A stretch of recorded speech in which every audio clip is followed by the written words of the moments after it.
जय हिंद साथियों।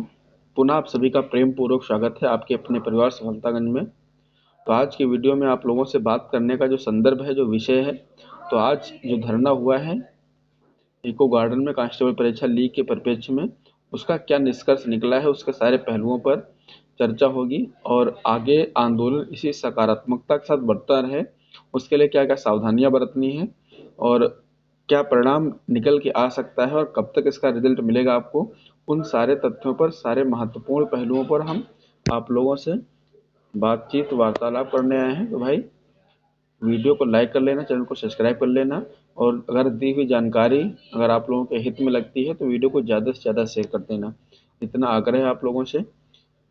तो भाई सबसे पहली चीज़, आज का धरना किस लेवल पर पहुंचा, क्या स्तर रहा उसका और क्या परिणाम उसके आ सकते हैं।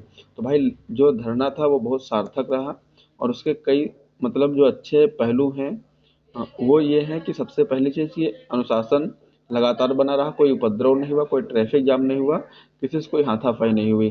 जो सबसे बड़ा चीज़ है, जो सबसे बड़ी चीज़ है इस धरना की, ये धरना अपने अंतिम अंजाम तक पहुँचे, उसके लिए सबसे मेजर पॉइंट है।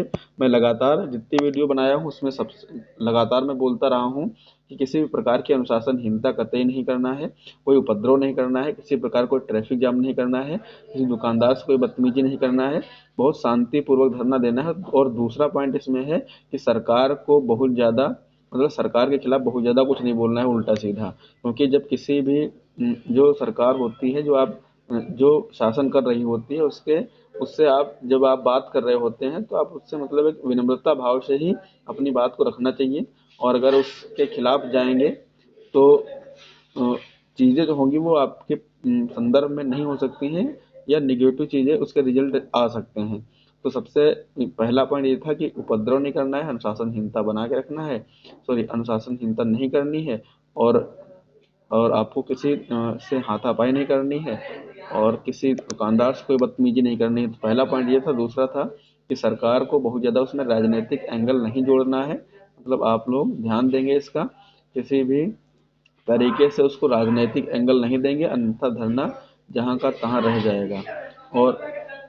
और जो तीसरी बात थी कि इसका निष्कर्ष क्या निकला है, तो निष्कर्ष ये निकला है कि भाई भीड़ ठीक ठाक मात्रा में थी, भर्ती बोर्ड लगातार संपर्क साधता रहा टीचरों से, बच्चों से, और उसके परिणाम ये निकले हैं कि भर्ती बोर्ड ने अंततः शाम के समय 5-7 लोगों को भर्ती बोर्ड ले जा करके उनसे अच्छे से वार्तालाप किया, उनके साथ बहुत मतलब पूरी तरीके से उनका जो व्यवहार था बहुत अच्छा रहा और उन्होंने सारे तथ्यों को लिया, जो भी लोग सबूत लेकर के गए थे, एविडेंस जो थे वो सारे एविडेंस दिए गए और इन लोगों से मतलब आश्वासन दिया गया कि अगर 1% भी अगर कुछ निकल के आता है तो आपके फेवर में ही रिजल्ट आएगा, उसमें कोई दिक्कत की बात नहीं। बशर्ते मामला ये है कि टेक्निकल मामला है कि कहाँ से लीक हुआ, किस तरीके से लीक हुआ, कब लीक हुआ, उसकी टाइम की समय की पुष्टि हो जाए, उसके लिए आयोग ने या भर्ती बोर्ड ने समय मांगा है 2 दिन का।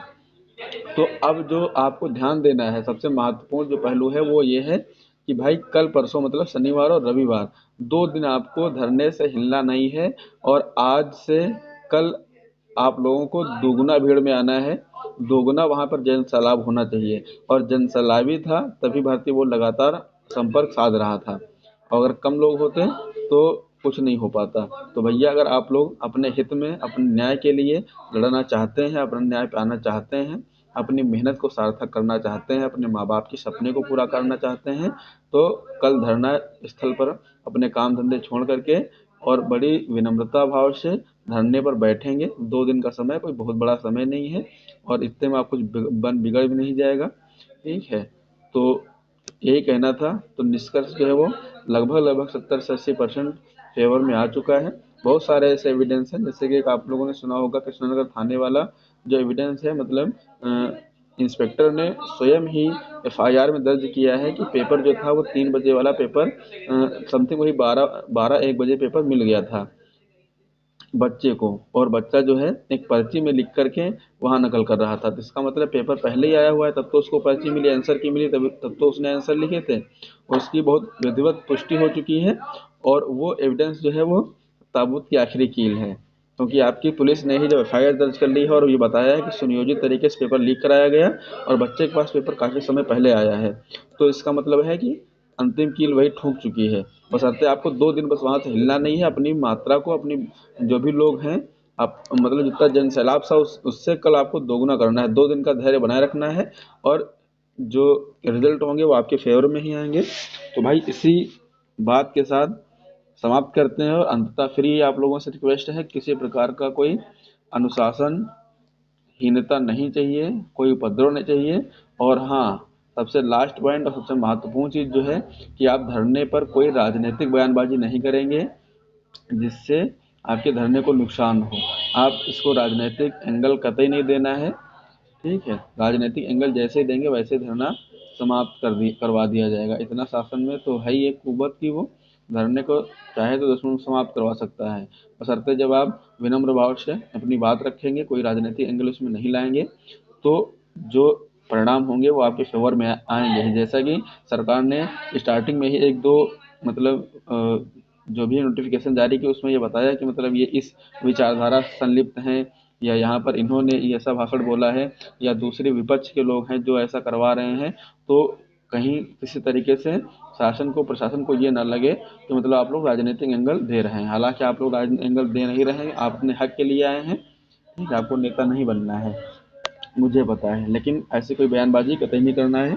तो भाई आज का यही संदेश था और इसको ज़्यादा से ज़्यादा शेयर करिएगा। Thank you. फिर मिलते हैं आप लोगों से इको गार्डन में का। जय हिंद, वंदे मातरम।